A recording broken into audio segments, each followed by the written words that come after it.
Zach Tui has revealed he left Carlton for Geelong because time was running out for him to play in a premiership. And the Irishman's move down the highway has been made a little easier with the help of countryman Mark O'Connor.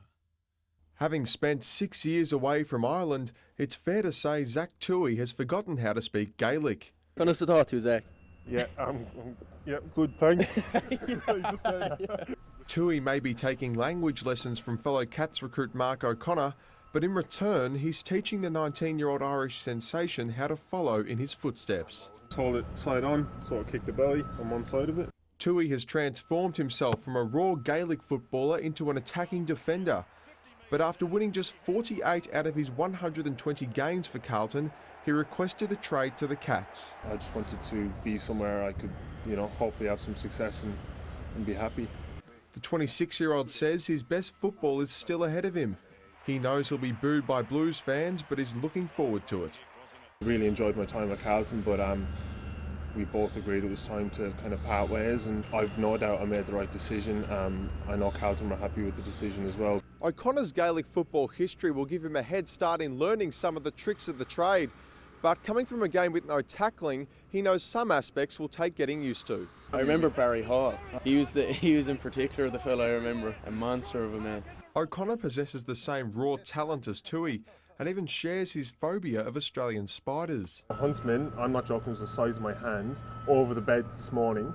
And I had to get my missus to go in and kill it. Bit of a run-in with a spider as well last week, so... You don't have them in Ireland? No, nothing in Ireland. Daddy Longlegs, that's about it. David Zita, 7 News. Frankston's ageing railway station is getting a $63 million revamp. 5 designs have been shortlisted for the major upgrade and include proposals for shops, student accommodation, a business precinct and plenty of parking. It's well overdue for refurbishment, and Frankston Station is now one step closer to becoming a modern, vibrant centre for locals and visitors. The best minds from around the country have been bidding for this work. Dozens of their suggested designs have been whittled down to a short list of 5 to transform the busy but basic facility into a popular community hub. One option creates a complete precinct including a business centre with car parking, student accommodation, shops and significant new landscaping around it. Another design provides a modern makeover and piazza-style public zone. You can see Frankston's position as gateway to Melbourne, gateway to the Mornington Peninsula. The station redevelopment is part of a broader effort to revitalise the city of Frankston, making it safer and more accessible to all.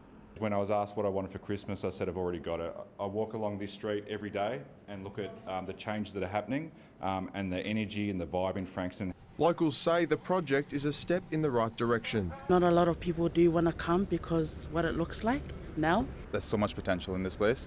I think it'll be good. It'll make it look really nice. Definitely got a lot of potential. A panel of politicians, public servants, designers and academics will decide the winning design by March next year. David Zita, 7 News. Welcome back. Jared Roughhead's comeback to footy continues to gather momentum with the star forward eyeing a round 1 return. Roughhead could also be in the mix to captain the Hawks, with Luke Hodge set to hand over the reins as skipper. Pre-season can be tough, but perhaps re-energised by all the fresh faces, the Hawks looked happy to be back. No one more so than this man, Jared Roughhead joining teammates just months after his cancer relapse. If you look probably, 10 months ago, you probably wouldn't think he'd be out here training and kicking, and he's done a fair bit of work over the break as well, so it's great to see. He's got a smile on his face. There's cautious optimism around Roughhead's latest results. Like everyone else, I'm hopeful he'll be there round 1, but yeah, I guess his health is more important than anything else. The captaincy is Luke Hodge's if he wants it, but Seven understands he's likely to hand it over, part of a generational change. Liam Shields is the front runner, with plenty of young Hawks interested in the top job. Oh, I put my hand up, yeah, I don't mind the leading side of things, and I guess I stepped up a little bit over last year in the forward line. The Bulldogs will be hoping Travis Cloke steps up in the forward line. Clokey looks tanned and fit, with Matthew Boyd playing down talk of a premiership hangover. It's never enough. It's never enough, and you're never satisfied. And looking like the Terminator, Barry Hall has rejoined his old mate Rodney Eade on the Gold Coast. Big Bad Barry will mentor the forwards with no plans to become a senior coach. No, it's something I haven't thought about before. These blokes are mad, seriously. Weeks out from the new year, the AFL still hasn't reached a new pay deal with players, with some clubs being told negotiations have effectively broken down. The association will meet in Torquay on Thursday. Possible industrial action a likely talking point. Chris Judd could also join the players' board. David Zita, 7 News.